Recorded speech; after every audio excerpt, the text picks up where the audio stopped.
Padre bueno, estamos de nuevo en tu presencia y estamos pidiendo que a través de tu Santo Espíritu nos ilumines para una correcta comprensión de tu palabra, que nos ayudes, Padre Celestial, a no ser oidores olvidadizos, sino a ser hacedores de tu palabra, que nos ayudes a meditar y profundizar, Señor, en lo que creemos como iglesia y que nuestras bases, Señor, estén firmes en tu palabra y en la verdad que tú has comunicado para con nosotros.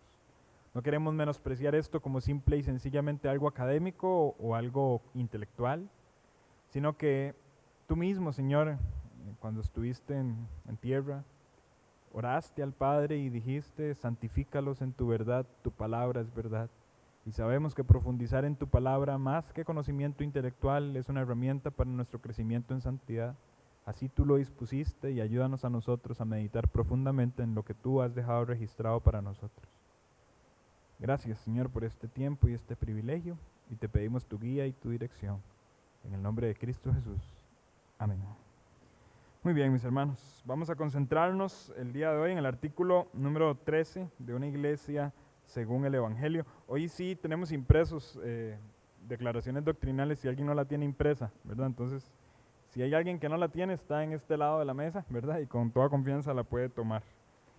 De una iglesia según el Evangelio, originalmente, de una traducción literal diría, de una iglesia evangélica, pero sabemos que el término evangélico se ha permeado pues de una forma algo negativa y no debería ser así, ¿verdad?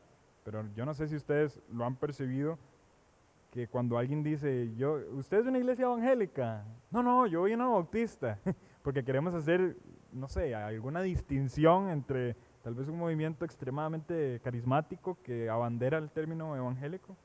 Pero sinceramente, a la luz de la literalidad del término, no deberíamos avergonzarnos de pertenecer a una iglesia evangélica en el término bíblico de la palabra, ¿verdad? ¿Me voy a entender, hermanos? Sí, somos evangélicos en el término bíblico de la palabra, pero lamentablemente en el término cultural, en el entorno cristiano del día de hoy, el término evangélico se ha tornado un poco negativo para aquellos que profesan una sana doctrina. Pero bueno, vamos a hablar de qué es una iglesia según el Evangelio, a la luz del artículo número 13 de la confesión. Y como ya le dije anteriormente, aquí hay confesión ya impresa. Si alguien no la tiene impresa, aquí la puede tomar. Muy bien. Bueno, ahí va. Listo. Muchas gracias, doña Ana, más bien. Artículo 13 de una iglesia según el Evangelio. Como siempre lo hacemos, vamos a leerlo completo, el artículo, y ya luego nos detenemos en algunas secciones en particular, ¿verdad? Dice el artículo completo. Creemos que una iglesia visible de Cristo es una congregación de creyentes bautizados, asociados por un pacto en la fe y la comunión del Evangelio, quienes observan las ordenanzas de Cristo y están regidos por sus leyes. También ejercitan los dones, derechos y privilegios con los que fueron investidos por su palabra, y que según la Escritura son solo aceptados como líderes los pastores, también llamados obispos o ancianos, y los diáconos, cuyas aptitudes, derechos y obligaciones están definidos en las epístolas a Timoteo y Tito. Este es el artículo número 13, como ya lo habíamos dicho, de una iglesia según el Evangelio. Y hay algunos términos que tenemos que aclarar primeramente antes de empezar el estudio. Dice, creemos en una iglesia visible de Cristo. ¿Qué es una iglesia visible de Cristo? Aquí el término visible es necesario aclararlo precisamente por la ordenanza del bautismo. Cuando nosotros pensamos en las ordenanzas de una iglesia local, que el próximo miércoles se va a tratar el artículo que tiene que ver con las ordenanzas, y por eso no me voy a meter de lleno en la explicación de ellas, pero si usted se pone a pensar en las ordenanzas de una iglesia, estas ordenanzas implican que la iglesia sea local y visible. Ahora, ¿qué quiero decir con esto? Que la implicación necesaria de una ordenanza, de un bautismo como tal y de una cena, de una santa cena tomada en una comunión de hermanos, infiere el hecho de que las personas se conocen en un entorno, comparten en un entorno, tienen comunión en un entorno y están en un lugar visible. Es decir, una iglesia que se reconocen los hermanos los unos a los otros y por ello hay una posibilidad de comunión entre los hermanos. esto es necesario aclararlo porque cuando nosotros hablamos del término iglesia, podríamos hablar de dos acepciones de la palabra y podríamos hablar de una iglesia local y también podríamos hablar de una iglesia universal. En el sentido de una iglesia universal nos referimos a aquella iglesia a la que pertenece todo hijo de Dios, ¿verdad? Ciertamente aquellos que han sido bautizados por el Espíritu en el momento de su conversión pertenecen a los hijos de Dios, a la familia de Dios y por ello son miembros de la iglesia del Señor. Sin embargo, la iglesia local es aquella iglesia en la cual yo tengo responsabilidades, yo tengo privilegios, yo tengo honores de pertenecer allí y puedo tener la capacidad de tener comunión, ¿verdad?, con los hermanos y gozarme en esa comunión. En esa iglesia local también se me dan mis deberes como creyente y es en esa iglesia local entonces donde yo ejercito mi vida cristiana. Hermanos, esto es importante aclararlo en este primer punto, precisamente porque algunas personas aman pertenecer a una iglesia universal, pero no tanto a una iglesia local, ¿verdad? Y bueno, gloria a Dios que pertenecemos a una iglesia universal y que somos hijos de Dios y etcétera. Pero la responsabilidad de ser miembros de esa iglesia universal nos coloca inmediatamente en las responsabilidades de ser miembros de una congregación local, de tener comunión, de tener armonía unos con otros. Entonces dice, creemos en una iglesia visible de Cristo es una congregación de creyentes bautizados. ¿Cómo diferenciar quién es iglesia y quién no? Bueno, a través del bautismo. El bautismo es aquella ordenanza que nos ayuda a observar quienes pertenecen a la comunión de la iglesia. Eso lo podemos ver muy claramente en Hechos capítulo 2 y le voy a pedir que me acompañe rápidamente allí. Hechos capítulo 2.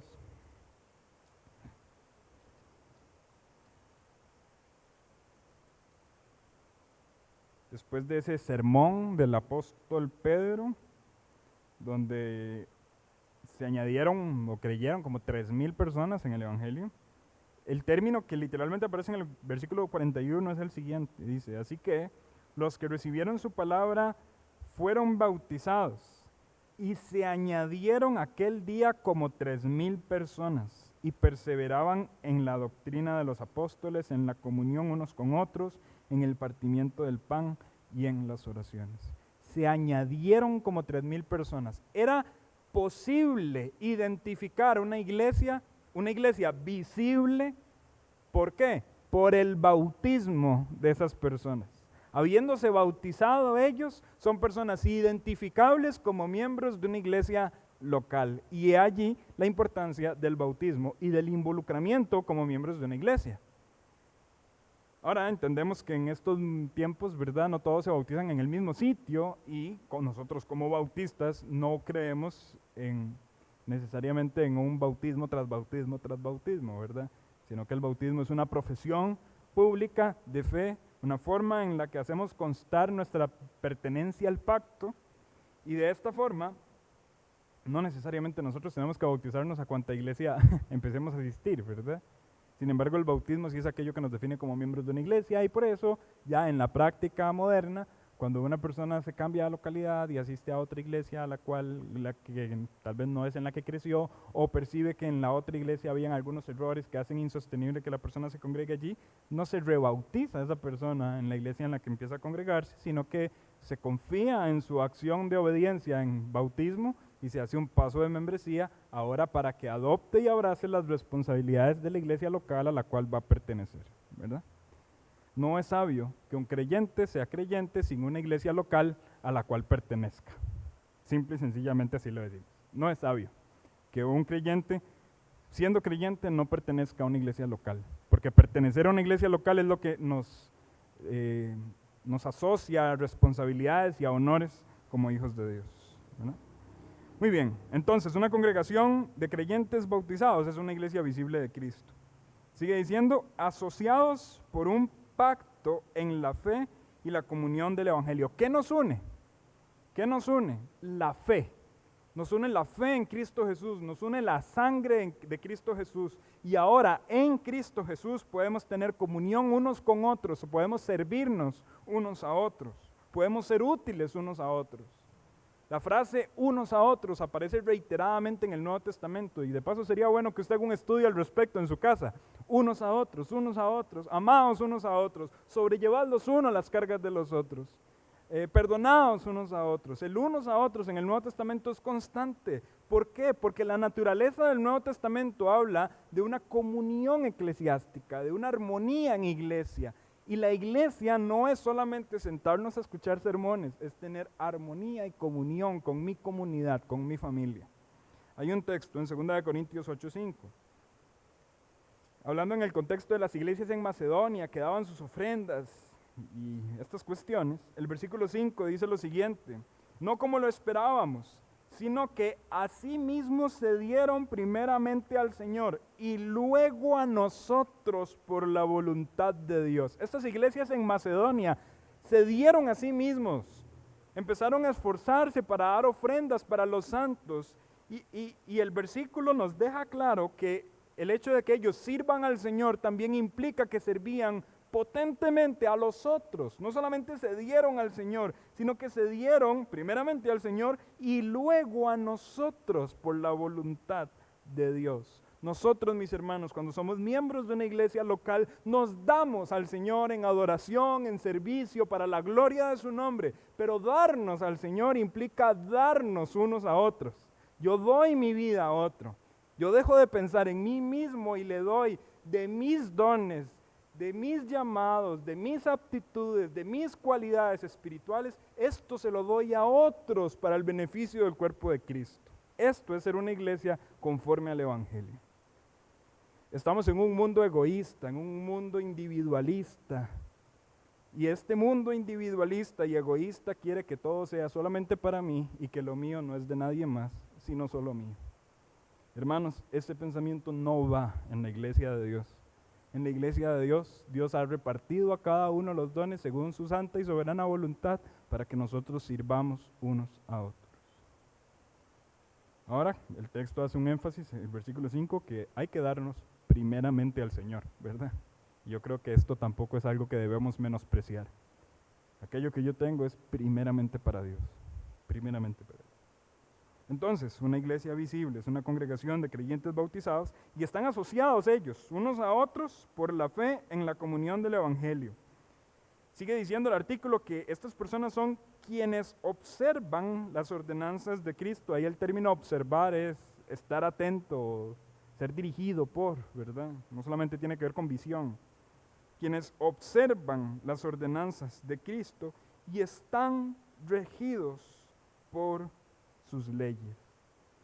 Esto nos habla de los deberes. Ya casi vamos a hablar de los privilegios de ser miembros de una iglesia local, pero por ahorita concentrémonos en los deberes. Mateo capítulo 28, versículo 20, muy famoso.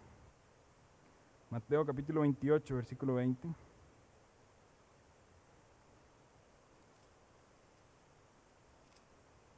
Dice así la palabra del Señor: enseñándoles que guarden todas las cosas que os he mandado, y he aquí yo estoy con vosotros todos los días hasta el fin del mundo. Amén. Que guarden todas las cosas que os he mandado. Esta congregación de creyentes bautizados que se reúne de forma visible tiene el mandato, la orden de guardar las cosas que Cristo ha mandado a la iglesia. Cuando usted analiza el contexto de la Gran Comisión, Mateo 28, del 16 al 20, hay algunas personas que reniegan la autoridad de este texto para la iglesia de forma global, ¿verdad? Y estas personas dicen que estos pasajes fueron escritos solamente para los apóstoles. O sea, Jesús a los apóstoles les dijo: toda potestad me dan en el cielo y en la tierra, vayan, hagan discípulos a todas las naciones. A los apóstoles, pero no necesariamente al resto de creyentes. ¿Es esto así? No, y realmente es fácil objetar a esas conclusiones. ¿Por qué? Porque los apóstoles no iban a estar todos los días hasta el fin del mundo, amén, ¿verdad? ¿Quiénes iban a permanecer todos los días hasta el fin del mundo, amén? Aquellos que recibieran la enseñanza de los apóstoles y que eventualmente replicaran el modelo apostólico de enseñar a los demás que guarden todas las cosas que Cristo nos ha mandado hasta el fin del mundo. ¿Me voy a entender, hermanos? Y este modelo apostólico, esta transmisión de la verdad de Cristo se dio de generación en generación y hoy estamos usted y yo guardando todas las cosas que Cristo nos ha mandado hasta el fin del mundo y enseñándole a los demás a que hagan lo mismo. Esto es lo que hace una iglesia, este es el deber de la iglesia, un deber de guardar el mandamiento. Hay un versículo que aquí está citado y de hecho nos vamos a detener un poco en él. Acompáñenme a Juan capítulo 14, versículo 15. Juan capítulo 14, versículo 15. Se supone que una iglesia local, que una iglesia visible, es una congregación de creyentes bautizados que por encima de todas las cosas ama a Cristo. Ama a Cristo. Si nosotros estamos aquí es porque le amamos. Ahora bien, mis hermanos, Juan capítulo 14, versículo 15 dice, si me amáis, incondicional, si me amáis, guardad mis mandamientos. Si nosotros nos reunimos demostrando que amamos al Señor, el deber es guardar los mandamientos del Señor. Amén, hermano. Ahora, aquí en este versículo tengo que detenerme necesariamente para explicar un asunto gramatical y me disculpo de antemano si voy a sonar demasiado técnico, pero creo que es necesario. En el original griego, la palabra guardad, el tiempo verbal de esa palabra, voy a hacer primero, antes de explicar esto, un examen gramatical, porque es una pregunta un poco compleja. ¿Cuál es el tiempo verbal de ese verbo? ¿En qué tiempo está escrito? ¿Es un? No está en un presente progresivo. En el original griego es un continuo y ya casi vamos a llegar a eso. Pero ¿cómo nosotros interpretamos los imperativos? Porque esto es un imperativo. ¿Como algo? Como una ordenanza, sí. ¿Y en qué tiempo? Pasado, presente, futuro. Es muy complicado entenderlo a primera vista, pero los imperativos son por naturaleza futuros, pero son un futuro un poco extraños, ¿verdad? Es un tiempo verbal un poco difícil de comprender, mis hermanos, en el término español, pero todos los imperativos están escritos en un tiempo verbal futuro. De nuevo, cuesta un poco comprenderlo. Pero ahora, en el original griego, esta palabra no está escrita en imperativo. En Reina Valera 1960 sí. Como bien decía doña Ana, en el original griego esta palabra está escrito en un tiempo continuo, que esto en griego se llama un aoristo. Nosotros no tenemos ese tiempo verbal en nuestra lengua. Un aoristo, en palabras muy sencillas, porque me podría poner más técnico todavía, pero un aoristo es algo que fue, es y seguirá. Un tiempo verbal continuo, ¿verdad? Algo que permanece haciéndose, ¿verdad? Cuando nosotros leemos, si me amáis, guardad mis mandamientos, podríamos llegar a interpretar que si amo al Señor, tengo que demostrarle que lo amo guardando sus mandamientos. Pero el texto quiere decir un poco más que eso. De hecho, la nueva versión, la Biblia de las Américas y la nueva Biblia de las Américas traducen este versículo de la siguiente forma. Si me amáis, guardaréis mis mandamientos de una forma continua, ¿verdad? Guardaréis mis mandamientos. Por tanto, lo que el texto está diciendo y está sugiriendo es lo siguiente: los creyentes me aman y los que me aman, si me aman, guardarán mis mandamientos. Es aquello que identifica un creyente, es aquello que identifica una iglesia, el amor. Y en este sentido, el deber de una iglesia de guardar los mandamientos del Señor Jesucristo es aquello que identifica una iglesia como una iglesia según el Evangelio. Porque guardamos los mandamientos del Señor, somos una iglesia según el Evangelio. Porque observamos el Evangelio en cada una de las áreas de los elementos de nuestro culto. Somos una iglesia que ama al Señor. Porque si no lo amáramos, haríamos las cosas como a nosotros nos gustan, no como a Él le gusta que se hagan.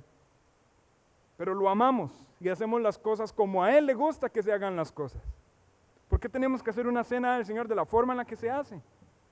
¿Por qué tenemos que bautizar de la forma en la que bautizamos? Porque el culto implica más predicación que otra cosa.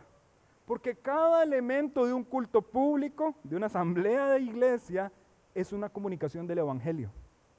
Todo. El bautismo comunica el Evangelio, que Cristo murió, fue sepultado y resucitó al tercer día. La cena comunica el Evangelio, su sangre derramada por pecadores, su cuerpo inmolado para que todo aquel que en Él cree no se pierda. La predicación es la promulgación del Evangelio de manera pública a toda la congregación. Los cantos son cantos basados en el Evangelio del Señor Jesucristo y su salvación para con nosotros. La comunión que tenemos unos con otros es la celebración de que el Evangelio nos une. Todo lo que una iglesia local hace redunda y gira alrededor del tema del Evangelio. Cuando nosotros venimos a un culto, se los digo de la siguiente forma, aunque suena un poco vacilón, siempre, todos los domingos venimos a un culto evangelístico. No, el culto del domingo pasado no fue evangelístico, porque no se predicó para incrédulos, para nuevos creyentes. Ahí está el asunto.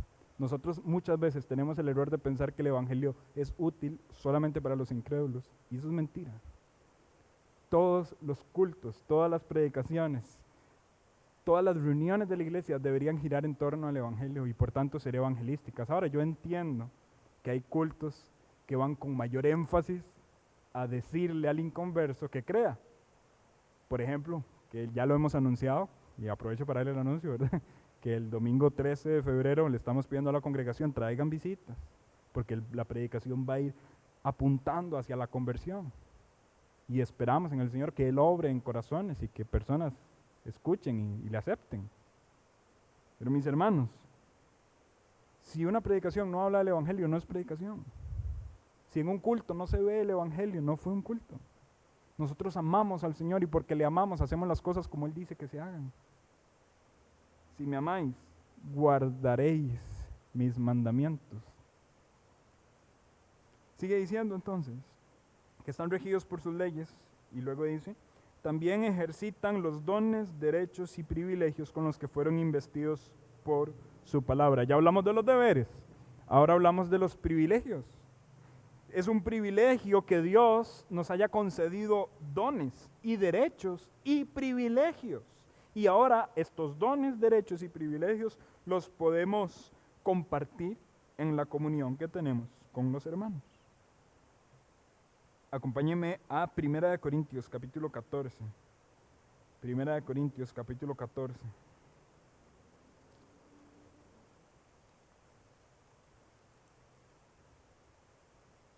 Versículo 12. Presten atención al final del texto. Así también vosotros, pues que anheláis dones espirituales, procurad abundar en ellos para edificación de la iglesia. Procurad abundar en ellos para edificación de la iglesia. ¿Para qué Dios nos dio dones? Para la edificación del cuerpo de Cristo. Los dones no nos fueron dados para ser llaneros solitarios, nos fueron dados para la comunión y la armonía. Yo siempre pongo este ejemplo porque es muy cotidiano, pero a veces se habla de personas, yo tengo el don del evangelista, y por lo general esa persona se aísla completamente de una iglesia local y empieza a ejercitar su don de una manera solitaria. Ese no es el plan bíblico para el ejercicio de ningún don. Y si alguien fue llamado para ser un evangelista del Señor, lo bíblico es que ese alguien capacite a la iglesia para una evangelización. Porque los dones fueron dados primeramente para la edificación de la iglesia. ¿Me voy a entender, hermano? Y alguien podría decir, no, pero es que él tiene el talento de irse solo y predicar el evangelio. Que primeramente invierta su tiempo en edificar a los miembros de su iglesia para que la iglesia en comunidad evangelice, porque al fin y al cabo la evangelización es una tarea de todos, no de uno, no de los que tienen el don de evangelista, sino de toda la iglesia. Y así con todos los dones, son dados para edificación de la iglesia. Hay un texto que lo deja también claro, le voy a pedir que me acompañe a Efesios capítulo 4. Efesios capítulo 4. Versículo 11 y 12.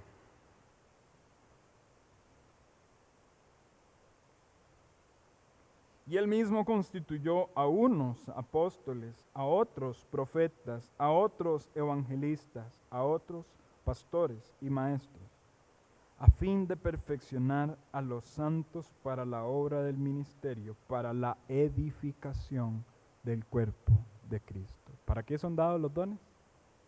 Para la edificación del cuerpo de Cristo, para perfeccionar a los santos. Así que, hermano, muy posiblemente, bueno, puede que sí, puede que no, pero usted ya tenga identificado algún don espiritual en su vida. Algo que particularmente Dios le dio en su gracia y en su bondad, en lo cual usted puede ser útil para la iglesia local. El consejo bíblico acá no es mi consejo. El consejo bíblico acá es: póngalo al servicio de la iglesia local. No se lo restrinja. ¿Se acuerdan aquella parábola, hablando más de administración y mayordomía, de los talentos que fueron escondidos debajo de la tierra por aquella persona, pero que hubo otro que lo invirtió? Evidentemente, mis hermanos, nosotros también podríamos aplicar esto a los dones espirituales y considerar que lo que Dios nos haya dado debe ser puesto para el servicio de los demás, no escondido. De nuevo, en la sociedad en la que vivimos, tan individualista, tan egoísta, tenemos la tendencia de esconder nuestros dones. No hagamos eso. Eso es herir a la iglesia local. La iglesia local necesita crecer y el crecimiento es un trabajo en conjunto, ¿verdad? Y voy a decir esto ya para cerrar este punto, pero muchas veces nos enfocamos en el crecimiento individual y nos sobreenfocamos en el crecimiento individual. Y claro está, ¿cómo voy a estar bien si no crezco? Y por tanto, voy a hacer mi devocional, voy a leer mi Biblia, voy a orar en mi tiempo a solas con Dios. Pero ¿cuánto de esos ejercicios y disciplinas espirituales estoy dispuesto a hacer en la comunidad de los creyentes? Con la comunidad de mis hermanos, con comunión con ellos. ¿Cuánto estoy dispuesto a orar con otros? A compartir mi devocional con otros. A congregarme y disfrutar de la compañía de otros. Esto proporciona mayor crecimiento a la iglesia. No estamos pensando individualmente, estamos pensando de manera colectiva. Muy bien. Y voy a hacer aquí también una aclaración. Él mismo constituyó a unos apóstoles. Ve Henry, todavía existen los apóstoles. Bueno, el contexto del libro de Efesios nos está hablando como de una casa, ¿verdad? Y donde primeramente fue puesta el cimiento de la casa y luego la casa se fue construyendo. Así Dios hizo su obra y eventualmente primero puso los cimientos, utilizando a profetas, utilizando a apóstoles en el periodo intertestamentario, en el periodo en el que Cristo predicó, ¿verdad? En el Nuevo Testamento. Y eventualmente después de su ascensión, nosotros entendemos que hay una estructura organizacional en la iglesia, y esta estructura promueve el ejercicio de un don no apostólico, sino pastoral. Entonces, no estamos diciendo que hoy en día existan apóstoles, sino que fueron un utensilio, una herramienta útil en las manos del Señor para ir construyendo aquello que Él quería llamar iglesia. ¿Entendemos el punto, mis hermanos? Y por otro lado, una última aclaración, no les cobro nada por eso. Maestro no es un oficio en ese texto, porque alguien podría pensar que esa coma, que esas comas y que esa I que se menciona ahí es la última división de una lista dividida por comas. Pero realmente ese texto está hablando de un pastor maestro, ¿verdad? Más ligados al término original en griego. No está hablando de pastor y maestro. El mismo artículo que estamos estudiando el día de hoy nos ayuda a entender que los únicos oficios bíblicos en la iglesia son pastores y diáconos. Ahora, alguien me diría: Henry, yo soy maestro de escuela dominical. Sí, usted lo que tiene es un servicio al Señor, no un oficio a la iglesia, ¿verdad? Y esto es diferente. Entendamos oficio en el término que describe a un oficial de la iglesia. Cualquier maestro que enseña acá, enseña bajo la autoridad del pastor que le coloca. Pero por ser maestro en sí, no es una autoridad de la iglesia. ¿Me doy a entender, hermano? Por tanto, esa persona no tiene facultades decisivas en los aspectos finales de las instancias disciplinarias, por ejemplo, y en otras instancias en particular. Pero pónganse a pensar en instancias disciplinarias. Un maestro no tiene la autoridad pastoral, sino que está bajo la cobija de la autoridad pastoral. Henry, ¿es necesario aclarar esto? Sí, porque hay iglesias donde se asume que por ser maestro tengo autoridad y por tanto puedo reprenderlo, puedo ponerlo en disciplina, etcétera, una lista interminable de cosas que deberían ser atribuciones un poco más conectadas con la autoridad pastoral, ¿verdad? O incluso personas que hacen sus ministerios a solas, que eventualmente llegan a decir, Dios me llamó a abrir una iglesia, dejan de congregarse en su iglesia local y se van, abren el garaje de su casa y empiezan a llamar a la gente para que se congregue. Eso no está bajo la cobija de su autoridad pastoral. Y por tanto, no es algo hecho de una forma bíblica. A la luz de la Escritura, el pastor es una autoridad sobre la iglesia, juntamente con los diáconos que le apoyan. Y en ese consenso de liderazgo, debería considerarse esas voces para la toma de decisiones. Incluso el pastor, motivando a la iglesia, deberían ser los que envían a una persona.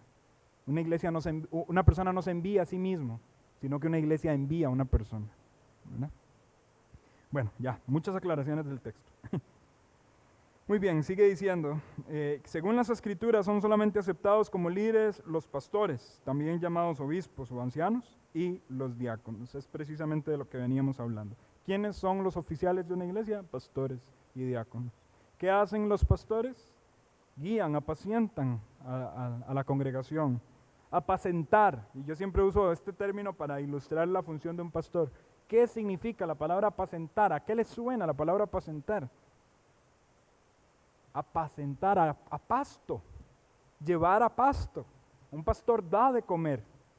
Principalmente la función de un pastor gira alrededor de la predicación y la oración, y precisamente por eso se establecieron diáconos en el libro de Hechos, porque los pastores estaban desconcentrando de su labor principal de predicar y orar, y por tanto pidieron hombres llenos del Espíritu Santo que acuerparan el hecho de servir a las mesas, de cuidar a las viudas, para que estas personas se pudieran enfocar en la predicación de la palabra.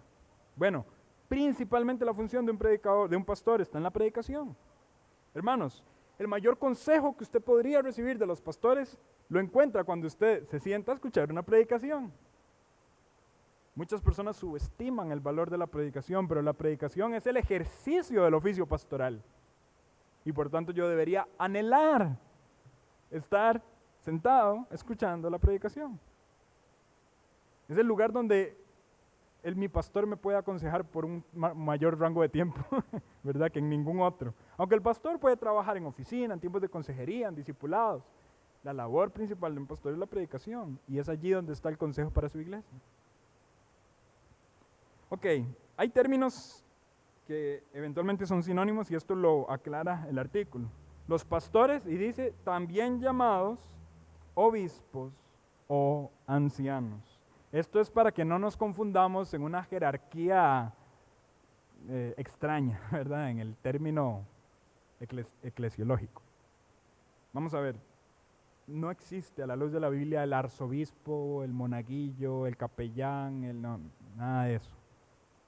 Existen pastores, y estos pastores también son llamados obispos o ancianos. Esas son 3 palabras en griego.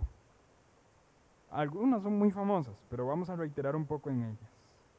La palabra pastor en griego es poimen, ¿verdad? Este poimen es el que cuida la integridad de una oveja y la lleva a pastos para que se alimente.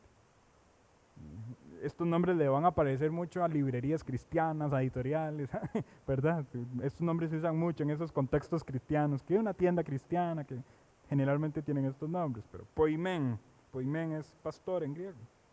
Por otro lado, la palabra obispo es la palabra episcopos, ¿verdad? En griego. ¿Le suena a algo moderno?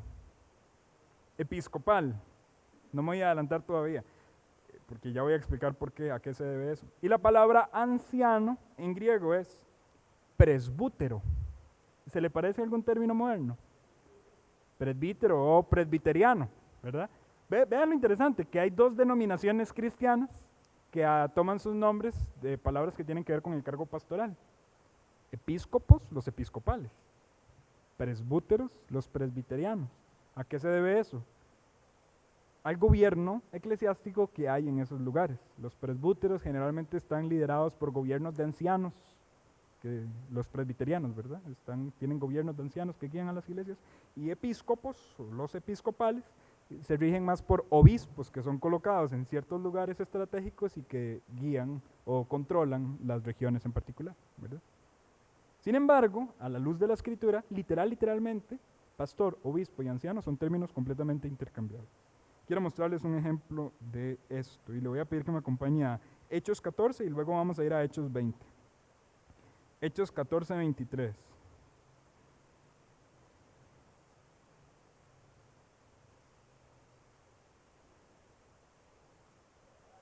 Hechos 14, 23 dice: y constituyeron ancianos en cada iglesia, y habiendo orado con ayuno, les encomendaron al Señor a quienes habían creído. Esta es parte de la labor misionera, ¿verdad? Misioneros como Pablo se encargaban de ir a tierras donde no conocían el Evangelio, predicaban el Evangelio, se quedaban allí, discipulaban personas hasta que esa persona estuviera capacitada de guiar a las personas de su propio pueblo y los establecían como ancianos y se iban a otros lugares, ¿verdad? Esos son ancianos establecidos específicamente en las regiones de Listra y Antioquía, ¿verdad? Ahora, teniendo en cuenta el contexto de Hechos 14, vamos ahora a Hechos capítulo 20. Hechos capítulo 20. Y leemos versículo 28.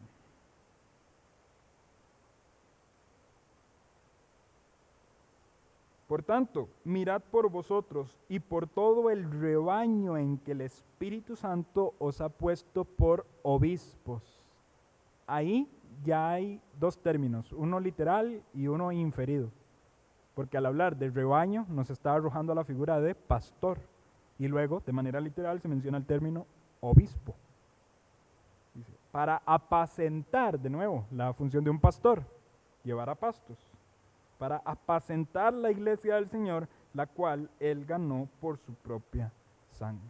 Entonces noten que el libro de Hechos no necesariamente pone un obispo por encima de un pastor, o no necesariamente pone un anciano por debajo de un obispo, eso no sucede, sino que pastor, anciano, obispo, poimen, episcopos, presbúteros, son exactamente el mismo oficio que se refiere a las personas que dirigen a la congregación a través de la autoridad de la predicación de la palabra.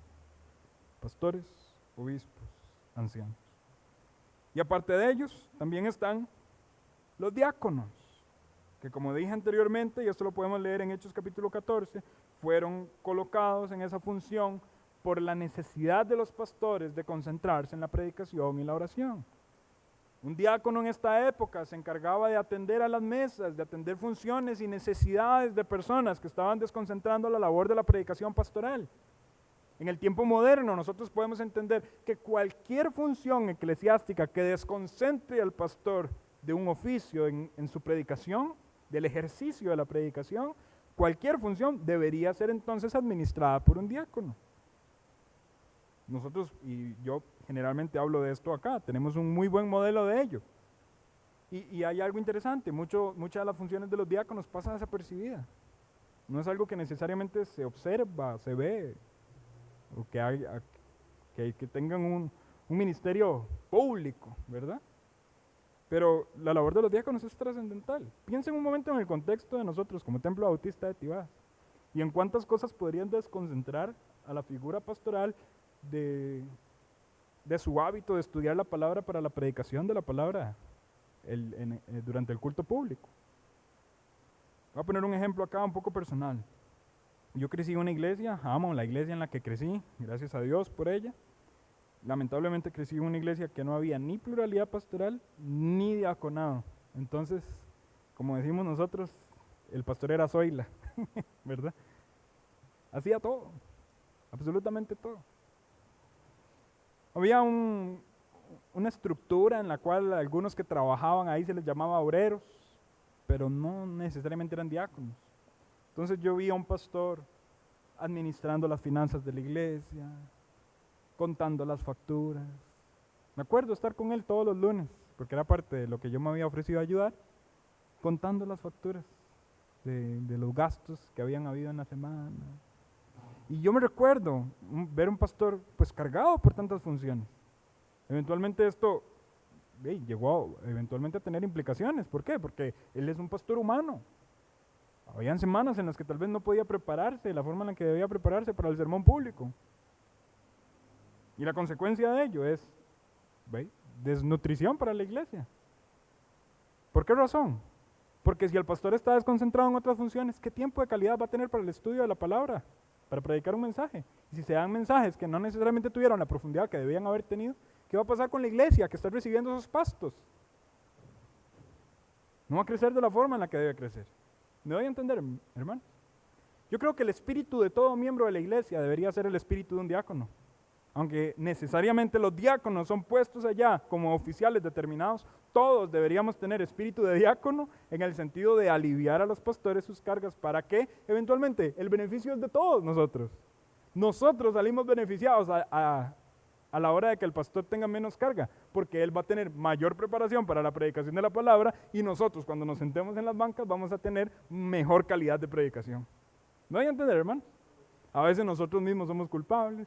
Yo me recuerdo haber leído un libro de consejos pastorales y ese tipo de cosas, y un pastor frustrado porque no había podido hacer nada en el día porque lo habían citado para un comité de la reunión de las mujeres, de no sé qué, del ministerio, bla, bla, bla, y al final el tema del comité era de qué color van a ser las cortinas del salón B del templo.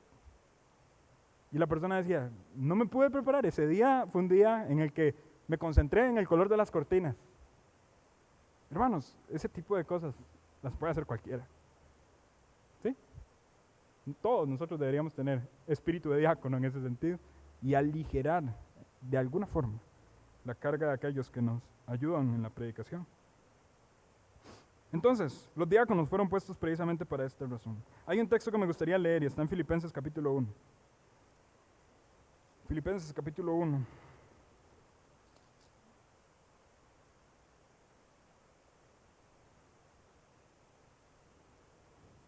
Pablo, escribiéndole a una iglesia estructurada, ubicada en Filipos. Dice así, Pablo y Timoteo, siervos de Jesucristo, a todos los santos en Cristo Jesús que están en Filipos, con los obispos y diáconos. Gracia y paz a vosotros, de Dios nuestro Padre y del Señor Jesucristo. Hay algo claro en esta iglesia. Tenían muy clara, y Pablo tenía muy clara la función de los hermanos, de quiénes eran obispos, quiénes eran diáconos y quiénes eran los santos de la iglesia, los creyentes. Tanto así que cuando usted lee el contexto completo de la carta a los filipenses, todo redunda en Pablo diciendo yo estoy gozoso de ustedes. ¿Qué calidad de iglesia son? Por así decirlo en palabras ticas. Bueno, mis hermanos, yo creo que es consecuencia de la estructura. Si Filipos, por la gracia de Dios, fue una buena iglesia que pudo brillar a través del Evangelio, pudo brillar con el Evangelio de Jesucristo en su cultura y en su época y en su lugar, yo creo que se debe mucho a la estructura de iglesia que tenían. Tenían obispos, tenían diáconos, los santos de la iglesia allí estaban puestos. Tanto así que en el versículo 3 Pablo dice, doy gracias a mi Dios siempre que me acuerdo de vosotros. Yo pienso en ustedes, pienso en sus rostros, pienso, fulano de tal es el pastor, el otro es el diácono, pienso en que hay varios diáconos, pienso que hay varios pastores, todos están haciendo su labor de una manera oportuna. Y Pablo dice, en este momento Pablo está en la cárcel, yo me acuerdo de ustedes, sus rostros me vienen a la mente y yo siempre doy gracias a Dios por ustedes. Qué bonito. Bueno, yo creo que mucho del éxito de esa iglesia se debía a su estructura. Y es algo que nosotros deberíamos imitar. Usted me dice, Henry, pero ya, hay pastores y hay diáconos. Bueno, voy a decir lo siguiente, puede haber más. Puede haber más. Pueden haber más pastores. Pueden haber más diáconos. Amén. Bueno, la iglesia, en ese sentido, somos llamados a asumir responsabilidades en este caso. Voy a ponerle esto solo como ilustración, no me estoy quejando para que no me malinterpreten, pero solo como ilustración. En oficio pastoral, como que sabemos que aquí en la iglesia hay varias funciones, no solamente pastorales, sino también administrativas, ¿verdad? Don Walter, Jeremy, Vladimir incluso con el aseo. Bueno, gracias a Dios por tantas personas que trabajan acá. Pastor Mike y yo, como pastor asociado, ayudando de alguna forma, ¿verdad? En mis limitaciones. Pero póngase a pensar, por ejemplo, en una asistencia un domingo. Una asistencia buena, unas 300, 350 personas. Y divida eso en, no sé, tal vez Pastor Mike, Pastor Don Bill, yo, Walter. ¿Cuánta cantidad de personas tenemos nosotros la capacidad de ejercer influencia sobre ellos? ¿Cuánta capacidad tenemos de influencia sobre personas de manera individual? Si usted hace las matemáticas, usted diría, ¿qué? Puede ser unas 50, 60 personas. Con nuestras limitantes, porque eventualmente, bueno, claramente yo también voy a trabajar con adultos, pero me estoy enfocando mucho más en jóvenes. Vemos tal vez a un Don Walter enfocándose mucho más en los de Shama, personas no oyentes, personas sordas. Y eventualmente, ¿cuáles serían los números? Quizá para unos 180, para otros 40, 60. ¿Tenemos las capacidades de influir en 60 vidas con un discipulado apropiado? Personalmente yo creo que no. ¿Qué se necesita ahí? Discipuladores, servidores, diáconos, pastores. Conozco una iglesia de 600 miembros, tampoco es algo súper escandaloso, ¿verdad? Digamos que un poquito el doble de Tibás. 600 miembros con 20 pastores. Haga las matemáticas de allí. 20 pastores oficiales. Wow, Henry, pero bueno, hermanos, ¿por qué no? ¿Por qué no? Podemos pensar en eso. Eventualmente nosotros oramos generalmente por el crecimiento de la iglesia. Señor, danos crecimiento, pero no pensamos en lo que está de fondo, atrás de ese crecimiento. En el discipulado individual que tal vez esa persona requiera, en la consejería y en la guía que esa persona necesite. Qué diferente sería que hayan figuras pastorales dedicándose y entregando su corazón para el crecimiento de las personas. Pero ¿saben cuál es el fenómeno de iglesias grandes con pocos pastores? Personas sin discipulados apropiados. Eso es un fenómeno muy cotidiano. Usted va a una iglesia muy grande, con pocos pastores, ¿qué es lo que se va a encontrar? Personas que en su fe están en pañales. No es de extrañar que el fenómeno sea así, porque muy posiblemente no hubo un seguimiento detenido en el crecimiento espiritual de esas personas. Su función y mi función es orar por pastores, que el Señor provea. Yo lo decía en la predicación del domingo pasado, en la tarde. Usted no sabe qué niño de escuela dominical al que usted le está dando clase va a llegar a ser su pastor. Usted no sabe qué joven al que usted le dio un consejo, al que usted lo regañó y le dijo, estamos en culto, no hable tanto. Y usted no sabe si él va a llegar a ser su pastor. Por eso tenemos que dar lo mejor de nosotros para el servicio a los demás. Porque no sabemos de qué forma eso va a suceder. Dios así es, y las obras de Dios son tan misteriosas. Pero nosotros debemos dar lo mejor de nosotros mismos. Padres, educar a sus hijos también. En la disciplina y la amonestación del Señor, porque no sabemos qué puesto de autoridad y liderazgo van a ser, en qué puesto de autoridad y liderazgo van a ser colocados. Es la responsabilidad de nosotros, pensando más en las cosas de arriba y no en las de la tierra. Muy bien, termina el artículo diciendo, hablando de los pastores y diáconos, cuyas aptitudes, derechos y obligaciones están definidos en las epístolas a Timoteo y Tito. Claramente no son personas puestas allí al azar. No son personas que se ponen simple y sencillamente pensando en la necesidad. Uy, necesitamos más pastores, entonces fulano, venga, lo nombramos pastor. No, claramente no. Hay aptitudes, hay derechos, hay obligaciones que se enmarcan muy claramente en las cartas a Timoteo y Tito. Usted puede ver el gobierno en su familia, puede ver la conducta moral que tiene hacia los vicios, hacia las pasiones desordenadas, cómo se guarda en pureza y en piedad, y cómo esas personas pueden ser consideradas para un ministerio público, cómo esas personas, y vamos a ver, ya eso se lo dejo de tarea en su casa, pero haga una diferencia entre la lista de las cosas necesarias para un diácono y para un pastor, y usted verá que casi son iguales, casi en todo se parecen. Sin embargo, en la de los pastores, añade apto para enseñar. Yo creo que la labor pastoral, entendiendo la labor pastoral como llevar a las personas a pasto, no se puede hacer sin una aptitud para enseñar. Por más que romanticemos el hecho de que no, mi pastor es muy malo predicando, pero me visita cuando estoy enfermo. Por más que romanticemos eso, los pastores se tienen que enfocar y tienen que educarse en el crecimiento de sus aptitudes en la enseñanza. No necesariamente el diácono. Hay diáconos que sí enseñan, hay otros que no. El ejemplo está en el libro de Hechos. Usted ve a Esteban y a Felipe sobresaliendo. Una de las mejores predicaciones en el Nuevo Testamento la predicó Esteban, un diácono. Pero no todos los diáconos predicaron. Si usted lee los nombres que aparecen allí, que no me acuerdo de todos, pero un Nicanor que aparece ahí en esa lista, usted no escucha nada de él en cuanto a predicación y enseñanza. No sabemos qué función o para qué asunto en particular fue puesto en la iglesia, pero sabemos que era necesario, que era un hombre sobresaliente por su reputación y su llenura en el Espíritu. No se nos dice nada más, pero fue útil. Hermanos, oremos por pastores, por diáconos y sepamos que también hay obligaciones definidas en la Escritura para ellos. Ahora, y con esto cierro, si en algún momento usted hace su devocional de Timoteo, Tito y llega a la porción de los pasajes de los requisitos para los pastores y los diáconos, no pase la hoja rápido diciendo, no, de por sí yo no soy ni pastor ni, paso al siguiente libro. No haga eso. ¿Por qué?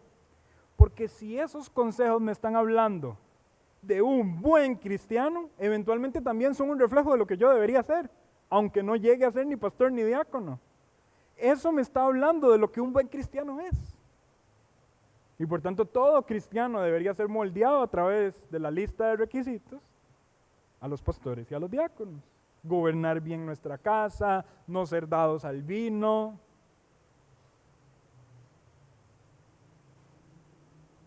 Tantas cuestiones que se mencionan en esa lista y que nosotros podríamos meditar en ello y concentrarnos en ello. Muy bien, mis hermanos. Entonces, hablamos de una iglesia según el Evangelio, hablamos que es una iglesia visible, de creyentes, bautizados, que comparten comunión unos con otros, que ejercitan sus dones, derechos y privilegios con los hermanos, que tienen obligaciones también de guardar la palabra del Señor, que los oficios son pastor y diácono, y que una iglesia con esa estructura es una iglesia que puede crecer para la gloria de Dios. Lamentablemente, ¿cuántas iglesias se alejan de este tipo de estructura? ¿En cuántas iglesias se menosprecia el bautismo? ¿En cuántas iglesias se menosprecia las aptitudes de un líder? ¿En cuántas iglesias se menosprecia la necesidad de las capacidades de enseñanza de un pastor? ¿En cuántas iglesias se menosprecia el culto público y los elementos que deberían comunicar el Evangelio? ¿Cuántas iglesias son más un concierto que un culto? No voy a entender, hermanos. Oremos por el cristianismo, por la situación del cristianismo en nuestro país. Y que las iglesias cada vez sean más iglesias que se parezcan al estándar bíblico. Y que nosotros como Templo de Tibás también podamos ser una luz al respecto, reflejando sin cansarnos lo que la Escritura dice acerca de una iglesia según el Evangelio. Amén. Vamos a orar para terminar. Padre bueno, la honra y la gloria sea a tu nombre. Gracias por este tiempo de enseñanza y crecimiento. Ayúdanos a ponerlo en práctica, Señor. Provee más pastores, más diáconos. Provee, Señor, de cristianos fervientes en el ejercicio de sus dones para el crecimiento y la edificación de los santos. Danos a nosotros un corazón sensible a estas verdades. Y ayúdanos a no ser oidores olvidadizos, sino a ser hacedores de tu palabra. Gracias por este tiempo, Señor, por la comunión y la armonía que hemos podido tener. Y ahora bendice el tiempo de oración en el que vamos a compartir también. Y muchas gracias, Señor, porque a través de tu palabra podemos ser guiados para crecer como tú quieres que crezcamos. Señor, la honra y la gloria sea para tu nombre. Y oramos en el nombre de Cristo Jesús. Amén.